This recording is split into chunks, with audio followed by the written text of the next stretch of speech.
আবহাওয়ার খবরের দিকে নজর রাখবো। কাল থেকে ফের গরম বাড়বে কলকাতায়। তাপপ্রবাহের পরিস্থিতি চলবে সপ্তাহভর। আগামীকাল চরম তাপপ্রবাহের সতর্কতা জারি হয়েছে বিভিন্ন জেলায়। তাপপ্রবাহের সতর্কতা জারি হয়েছে পশ্চিম বর্ধমান, বাঁকুড়া, বীরভূম সহ একাধিক জেলাতে।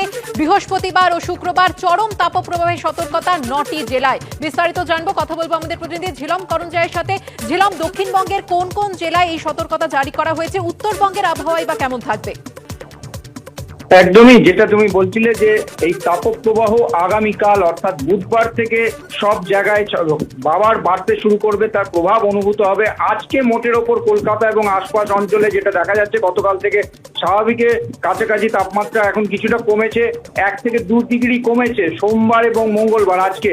তবে কালকে থেকে যেভাবে বাড়বে, সপ্তাহ শেষে কিন্তু তাপপ্রবাহ সমস্ত দক্ষিণবঙ্গের সমস্ত জেলায়, বিশেষ করে যে পশ্চিমের জেলাগুলোতে, সেগুলোতে কিন্তু তীব্র তাপপ্রবাহ অনুভূত হবে।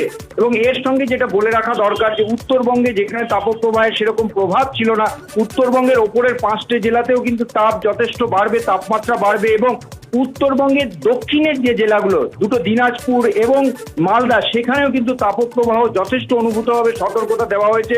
এবং আবহাওয়া দপ্তর থেকে যেটা বলা হচ্ছে যে এই সপ্তাহ শেষে এই তাপ যেভাবে বাড়বে, তাতে সাধারণ মানুষের সতর্ক থাকা দরকার এবং সেখানে তাদের রোদে 11টা থেকে 4টের মধ্যে যেন তারা না বের হন। ধন্যবাদ ঝিলম।